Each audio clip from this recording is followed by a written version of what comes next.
आस्था का महापर्व छठ पूजा को लेकर सलकुआ प्रखंड क्षेत्र के छठ घाटों पर साफ सफाई को लेकर किसी भी तरह की प्रशासनिक इंतजाम नहीं दिख रहे हैं। मंगलवार से नहाय खाए के साथ ही 4 दिवसीय लोक आस्था का महापर्व छठ पूजा शुरू होने जा रहा है। बावजूद इसके सलकुआ प्रखंड के छठ घाटों की प्रशासनिक स्तर पर न ही छठ घाट की साफ सफाई कराई जा रही और न ही बैरिकेडिंग की व्यवस्था की गई है। जनसुराज पार्टी के नेता शमीम अनवर ने सलकुआ प्रखंड के आधा दर्जन से अधिक छठ घाटों का निरीक्षण किया है। उन्होंने कहा कि लोक आस्था का महापर्व शुरू होने जा रहा है, लेकिन प्रशासनिक नियंत्रण दिख नहीं रहा है। कुछ घाटों का स्थानीय लोगों के द्वारा सफाई कराई गई, कई घाटों का साफ होना बाकी है। उन्होंने कहा कि प्रशासन से अनुरोध है कि जल्द से जल्द सभी घाटों की सफाई करवाई जाए, साथ ही घाटों पर बैरिकेडिंग के चेकिंग रूम की व्यवस्था हो।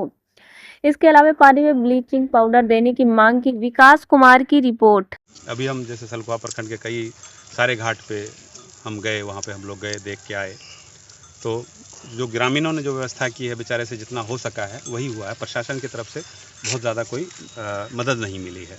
सबसे पहले तो जो सफाई का इंतज़ाम होना चाहिए वो ग्रामीणों ने किया है, और जैसे तैसे किया। एक प्रोफेशनल वे में अगर गवर्नमेंट की तरफ से होता है तो उसकी बात अलग होती है, वो ज़्यादा अच्छे तरीके से होता है।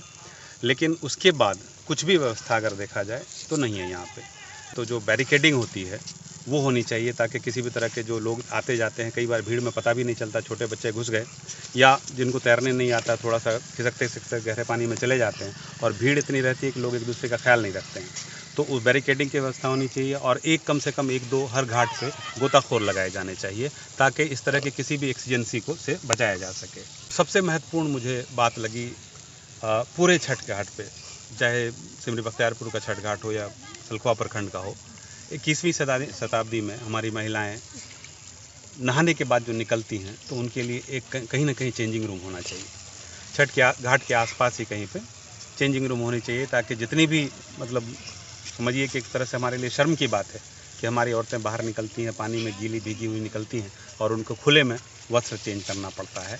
तो मैं प्रशासन के सभी लोगों से गुजारिश करती हूँ, और आम जनता से भी बोलना चाहता हूँ कि सभी लोग प्रशासन पे इस बात के लिए दबाव डालें कि कम से कम एक छोटा सा ही सही हर एक घाट पे एक चेंजिंग रूम होना चाहिए।